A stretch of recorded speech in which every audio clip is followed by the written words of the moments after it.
ഇതിന്റെ ഉത്തരവാദികൾ പൂർണ്ണമായി ഈ അധ്യാപക നേതാക്കളോ അല്ലെങ്കിൽ ഈ ഡീനൊക്കെ ഇതിന്റെ ഉത്തരവാദിത്വം തന്നെയാണെന്നാണ് വിസി കരുതുന്നത്.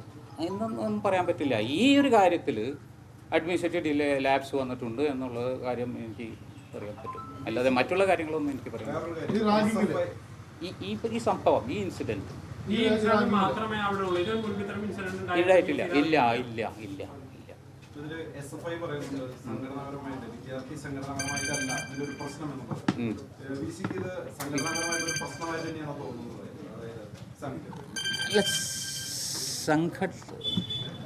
ഒരു സെക്കൻഡ് അല്ല, സംഘടനാപരമെന്ന് വെച്ചാൽ അപ്പോൾ അവിടെയുള്ള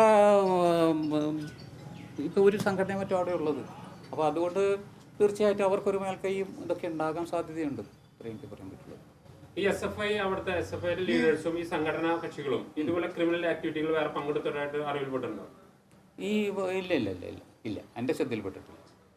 നേരത്തെ പറഞ്ഞല്ലോ ഈ ഒരു സംഘടനയുടെ ധാർഷ്ട്യമാണ്. അത് SFI ആണോ ആ ധാർഷ്ട്യമുള്ള സംഘടന? അല്ല അല്ല, എന്നൊന്നും ഞാൻ പറയില്ല. പിന്നെ ആകെ സംഘടന ഉള്ളൂന്ന് VC ആണ് പറയുന്നത്. അതെ, പിന്നെ വേറെ സംഘടന അല്ല. ഇപ്പോൾ ഉള്ള ഇതിൽ ഓരോ ഏത് പോപ്പുലേഷൻ എടുത്താലും അതിൽ ധാർഷ്യം ഉണ്ടായിരിക്കും, ധാർഷ്യം മീഡിയം ലെവലിലുള്ള ആൾക്കാരുണ്ടായിരിക്കും, സാധുക്കളുണ്ടായിരിക്കും. അപ്പോൾ ആ ഒരു ഇത് ഈ സംഘടനയിലും ഉണ്ടായിരിക്കും. ഈ സംഘടന ഇങ്ങനെ ധാർഷ്ട്യം ഉണ്ടാകുന്ന അങ്ങനെ പറയാനുള്ള ഒരു മുൻകാരണം എന്തെങ്കിലും അനുഭവങ്ങളുണ്ടോ നമ്മുടെ യൂണിവേഴ്സിറ്റിയിലൊന്നുമില്ല. യൂണിവേഴ്സിറ്റിയിൽ ഈ സംഭവം കണ്ടിട്ടാണോ ഈ സംഭവം കണ്ടിട്ടോ? ഇവര് ബാക്കിയുള്ളവരെ പ്രവർത്തന സ്വാതന്ത്ര്യം നൽകിയിരുന്നില്ലേ?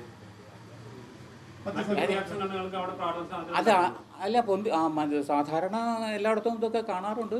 മറ്റുള്ള ആ ഒരു ഇലക്ഷനൊക്കെ പങ്കെടുക്കാറുണ്ട്. പക്ഷേ ഇവിടെ അത്തരത്തിലുള്ള മറ്റുള്ള സംഘടനകളിൽ നിന്നും ആരും നോമിനേഷൻ കൊടുക്കുകയോ കോമ്പറ്റീഷനിൽ പങ്കെടുക്കുകയോ ഒന്നും ഉണ്ടായി. അത് അവിടെ അംഗങ്ങളില്ല എന്നായിരിക്കും നമുക്ക് മനസ്സിലാക്കാം. ക്രിമിനൽ ആക്ടിവിറ്റികൾക്ക് അവിടെ അധ്യാപകരുടെ വലിയ പിന്തുണ ഉണ്ടാകുന്ന ആരോപണമുണ്ട്.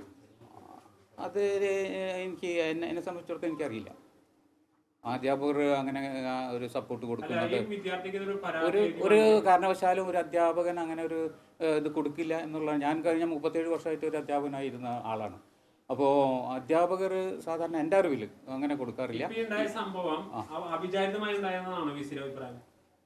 ആയിരിക്കാം. ഇത്രയും ആളുകൾ കൂടി ഇത്രയും വലിയ ക്രിമിനൽ ആക്ടിവിറ്റി പരസ്യമായി വിചാരണ ചെയ്ത ഒരാളെ കൊല്ലുന്ന സ്ഥിതിയിലേക്ക് എത്തുന്നത് അവിചാരിതമായി ഒരു സംഭവിക്കുന്നതാണോ?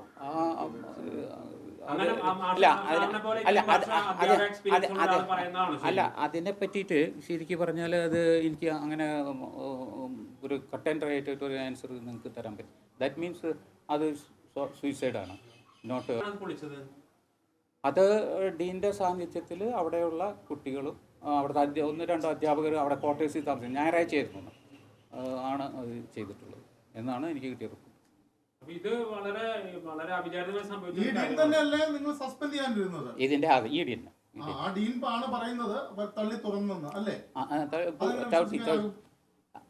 അതിപ്പോ മറ്റുള്ള അധ്യാപകരും ഉണ്ടായിരുന്നു, ഈ ഡീൻ ഉണ്ടായിരുന്നു, വിദ്യാർത്ഥികളും ഉണ്ടായിരുന്നു. ആ ഹോസ്റ്റലിൽ കയറി കഴിഞ്ഞാൽ ഇത്രയും അരാജകത്വം നിറഞ്ഞ ഒരു സംവിധാനമാണ്. ഇന്ന് ഇപ്പൊ അവിടെ രാഷ്ട്രീയ പാർട്ടിയുടെ നേതാക്കളും MLA-മാരും കയറിയിട്ടുണ്ട്.